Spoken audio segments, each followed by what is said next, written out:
আসসালামু আলাইকুম রহমতুল্লাহি ওয়া বারাকাতুহু। আজকের আলোচনা এমন একটি বিষয় নিয়ে যেটি অনেক যুবক ইভেন যুবতী নীরবে লড়াই করছে, কিন্তু লজ্জার কারণে কাউকে বলতে পারে না। এটি এমন একটি গোপন অভ্যাস যা ধীরে ধীরে একজন মানুষের ঈমান, ইবাদতের স্বাদ, মানসিক প্রশান্তি এবং আল্লাহর সঙ্গে সম্পর্ককে দুর্বল করে দিতে পারে। আজ আমরা কাউকে ছোট করার জন্য নয়, বরং কোরআন, সহিহ সুন্নাহ এবং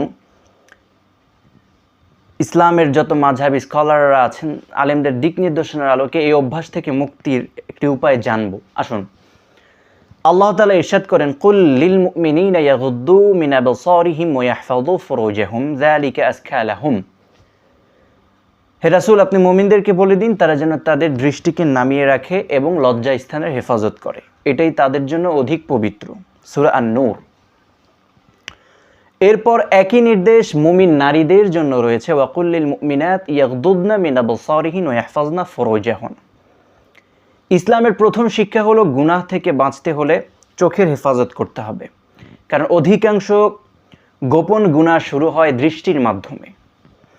আল্লাহ তাআলা আরও পবিত্র কোরআনে ইরশাদ করেন, ইল্লা আলা ওয়াল্লাযীনা হুম লিফুরুজিহিম হাফিজুন ইল্লা আলা আজওয়াজিহিম আও মা মালাকাত আইমানুহুম। মুমিনরা তাদের লজ্জা স্থানের হেফাজত করে, তবে তাদের বৈধ স্ত্রীদের ক্ষেত্রে ব্যতিক্রম। সূরা আল মুমিনুন। এই আয়াত আমাদেরকে শেখায় যে নিজের প্রবৃত্তিকে নিয়ন্ত্রণ করা একজন মুমিনের বৈশিষ্ট্য। আল্লাহর রাসূল সাল্লাল্লাহু আলাইহি ওয়াসাল্লাম যুবকদের উদ্দেশ্যে বলেছেন, ইয়া মা'শারাশ শাবাব মান ইসতাতাআ মিনকুমুল বাআতা ফালিয়াতাযাওয়াজ ওয়া মান লাম ইসতাতি' ফাআলাইহি বিস-সাওম ফাইন্না লাহু ওয়াজাউন। হে যুব সমাজ, তোমাদের মধ্যে যার বিয়ের সামর্থ্য আছে সে যেন বিয়ে করে, আর যার সামর্থ্য নেই সে যেন রোজা রাখে, কারণ রোজা তার প্রবৃত্তিকে নিয়ন্ত্রণে সাহায্য করে। তার যেই পাওয়ার, সে পাওয়ারকে নিয়ন্ত্রণ রাখতে সাহায্য করে। এবং ইভেন চার মাযহাবের ফকিহগণ একমত যে একজন মুসলিমের জন্য নিজের পবিত্রতা রক্ষা করা ফরজ দায়িত্ব।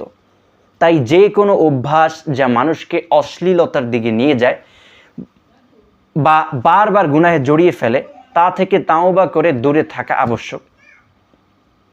প্রিয় যুবক ভাই বোনেরা, যদি তুমি এই গোপন অভ্যাসে জড়িয়ে থাকো তাহলে হতাশ হয়েও না। শয়তান চায় তুমি ভাবো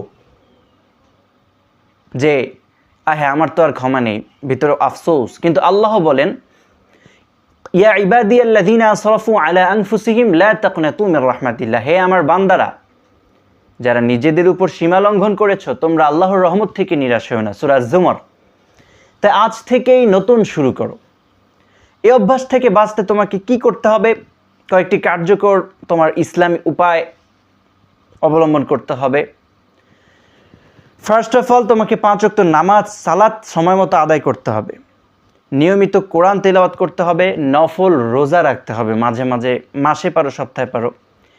একাকী অবস্থায় অপ্রয়োজনীয় মোবাইল ব্যবহার কমিয়ে ফেলতে হবে। হারাম ছবি ও ভিডিও থেকে দূরে থাকতে হবে।